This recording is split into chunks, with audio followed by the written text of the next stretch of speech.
Alors, on va faire cet exercice ensemble. On nous demande d'abord de placer dans ce repère le point M d'affixe z égale moins 3,5 plus 6,06i. Alors, pour faire ça, il faut bien sûr se rappeler de la correspondance entre les points du plan et les nombres complexes. On sait qu'un nombre complexe est constitué d'une partie réelle et d'une partie imaginaire. Et le point M d'affixe ce nombre complexe aura pour abscisse la partie réelle du nombre complexe et pour ordonnée sa partie imaginaire. Donc la première chose, bien sûr, c'est de bien comprendre de quoi est constitué ce nombre complexe, de bien repérer sa partie réelle, ici c'est moins 3,5, ça c'est la partie réelle de z, et puis sa partie imaginaire c'est 6,06. Donc ça c'est la partie imaginaire. Voilà. Alors, ce que j'ai dit tout à l'heure, c'est que du coup, on peut tout de suite conclure de ça que le point M, eh bien, son abscisse, c'est moins 3,5 et son ordonnée, c'est 6,06. Voilà. Alors maintenant, on va regarder où placer ce point. Ici, tu vois, horizontalement, on a l'axe des parties réelles. C'est aussi l'axe des abscisses quand on parle de point du plan.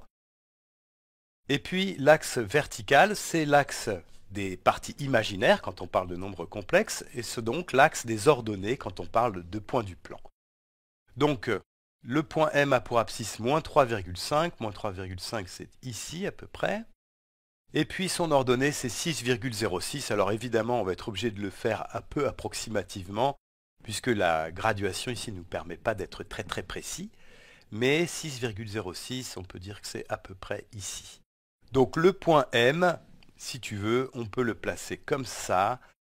Son abscisse, c'est moins 3,5. Donc le point M est sur cette droite-là. Et puis son ordonnée, c'est ça. Donc c'est 6,06. Donc le point M est sur cette droite-là. Donc finalement, le point M, c'est ce point-là. Voilà, ça c'est la première chose, la première question. Maintenant, on va répondre à la deuxième question, déterminer le module et l'argument du nombre complexe z. Alors pour comprendre ça, en fait, tu peux faire un parallèle très très clair avec les coordonnées polaires d'un point. Si tu regardes le point M, en fait, on peut repérer ce point M en donnant son abscisse et son ordonnée comme on l'a fait ici. Mais ce qu'on peut faire aussi, ça marche tout à fait aussi bien, c'est une autre manière de repérer le point, c'est de regarder ce segment-là, le segment OM, si tu veux. Et ce qu'on va faire, c'est repérer la distance entre M et le point O, qui est donc ce point ici. Cette distance-là, c'est le module. Donc le module, c'est la distance OM. Et puis l'argument, eh bien, c'est l'angle qui est formé entre l'axe des abscisses et le segment OM. Donc c'est cet angle-là ici qu'il faut compter positivement comme ça, dans le sens trigonométrique, anti-horaire. Donc ça, c'est l'argument. Donc si tu veux, si ça c'est le point A, eh bien l'argument, ça sera la mesure de l'angle AOM, orienté. Voilà. Et tu vois qu'en fait, on peut parfaitement repérer le point M en donnant la distance OM et la mesure de l'angle AOM. C'est ça qu'on appelle les coordonnées polaires. Et donc, il y a un parallèle très clair entre les coordonnées polaires d'un point et le module et l'argument d'un nombre complexe. Alors, pour déterminer ce module et cet argument, tu vois que la grille qui est ici, elle est un peu complexe puisque, tu vois, il y a des cercles et puis des droites qui sont pas simplement la grille habituelle. Mais c'est justement ça qui va nous être utile puisque, tu vois, on a tracé en fait des cercles et le point M, il appartient à un cercle de centre O, ici, donc ça c'est le point O, et de rayon 7. Il appartient à ce cercle qui est ici, qui a pour rayon 7. Donc OM, eh bien c'est 7. Donc le module de Z, c'est 7.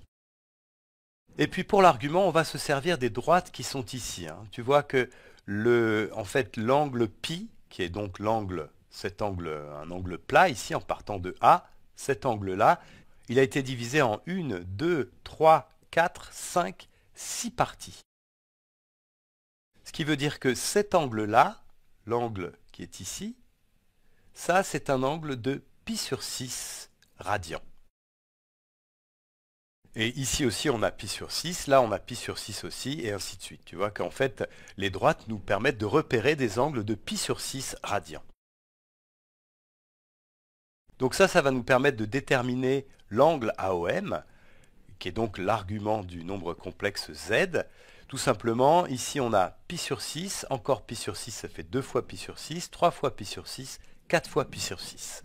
Donc l'argument, ici, c'est 4pi sur 6, et on peut simplifier ça, 4pi sur 6, ça fait 2pi sur 3. Voilà, on a répondu à la question, mais je vais quand même aller un petit peu plus loin, parce que ce qu'on vient de faire, c'est très intéressant. Ça nous permet d'exprimer le nombre z sous sa forme trigonométrique, donc sous une forme différente. Et en fait, ça veut dire que le nombre z, eh bien, on peut l'écrire comme ça. C'est son module, qui est donc 7, multiplié par e puissance i, 2pi sur 3. Voilà. Alors ça, c'est... Tout à l'heure, j'ai parlé de la forme trigonométrique. En fait, ça, c'est la forme exponentielle du nombre complexe. Mais elle nous permet d'écrire sa forme trigonométrique comme ça. C'est 7 fois cosinus 2pi sur 3 plus i fois sinus 2pi sur 3. Voilà. Et donc, si tu veux, on peut aussi développer ça. C'est 7 fois cos 2pi sur 3 plus i fois 7 sinus 2pi sur 3. Alors maintenant, en se servant de ça, on va pouvoir vérifier que le nombre z que j'ai écrit de cette manière-là, c'est bien le nombre z qu'on nous donnait au départ. Pour ça, je vais utiliser la calculatrice et je vais calculer la partie réelle, donc 7 fois cosinus 2pi sur 3, et j'aimerais bien qu'on retrouve moins 3,5. Donc 7 fois cosinus 2pi divisé par 3. Et ça donne exactement moins 3,5. Il faut bien sûr vérifier que ta calculatrice est en mode radian. Donc ça me donne ça, moins 3,5, ça c'est bon, plus i fois, et maintenant je vais calculer 7 fois sinus 2pi sur 3. Je reprends la calculatrice, et je calcule donc 7 fois sinus 2pi sur 3.